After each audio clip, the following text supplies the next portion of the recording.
這樣我心目中的8大金剛終於全部到齊啦。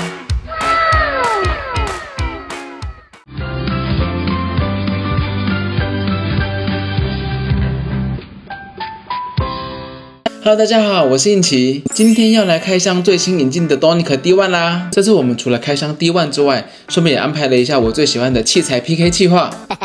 在影片開始前，請大家順手訂閱一下印奇的頻道，你們的按讚、訂閱跟分享就是對我最大的鼓勵。有留言或私訊提問，我也都會盡量回復的。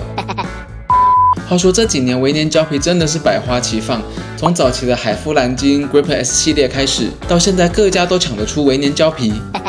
最近很夯的就是張指導代言的 Donic J 系列，雖然要刷油是稍微麻煩一點沒錯，不過這張還是我目前最喜歡的微粘膠皮之一。那 57.5 度的 Donic D1 火熱上市，這樣我心目中的8大金剛終於全部到齊啦。8大金剛，3美拉不上。去年我們有拍微粘膠皮對決 Part 1，有興趣的朋友可以去看一下。那次我們 PK 了4張膠皮 ，DN9C、K3 Pro、Dragon Power 跟Visual Sticky。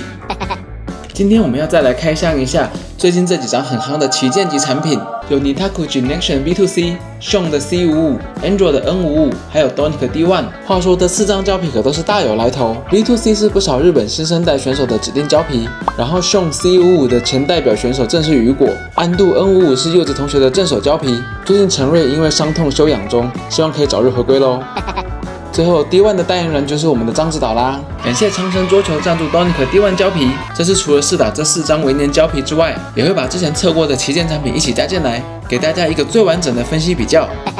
我準備了2把重量調性都差不多的 Vis 跟防 A， 那我們就來貼皮試打吧。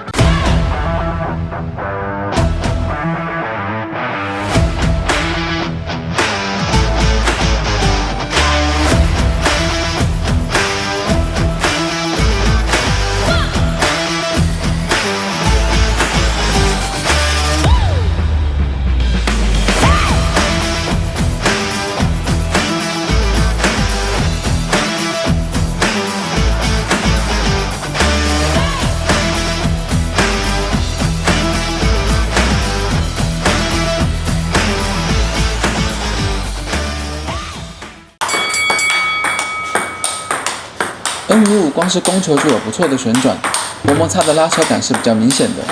小孔徑的白色海綿會讓我聯想到 K3， 都是手感通透而且支撐感很好。N55的弧線長，落點比較深，進攻可以輕鬆拉到底線，不過防守的話就比較容易出界，很適合連續進攻的打法。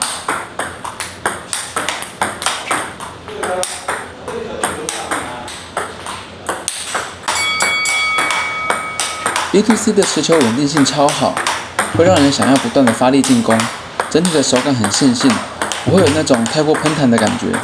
無論是進攻或是防守，都有很好的上台率，穩定性很高，而且容易進入多拍相持，在實戰中的發揮其實還蠻不錯的。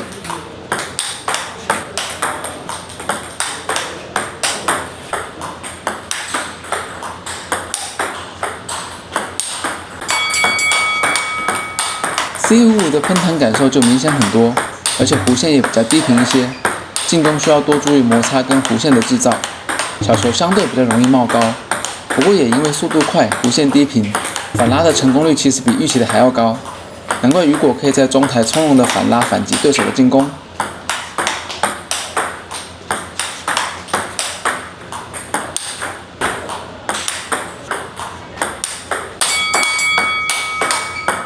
D1剛上手有一種明顯的刃感，雖然不太容易透板，不過卻有一種勢大力沉，看不到上限的抵勁跟力量感，而且上膠的粘性比較明顯，發球啊、接發球、台內球的處理更好一些。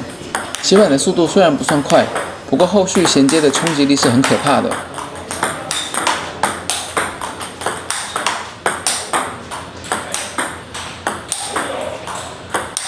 A few moments later， 一次要測4組真的有累，不過這次打下來收穫還蠻多的。我們先來看一下8大美人的性能比較。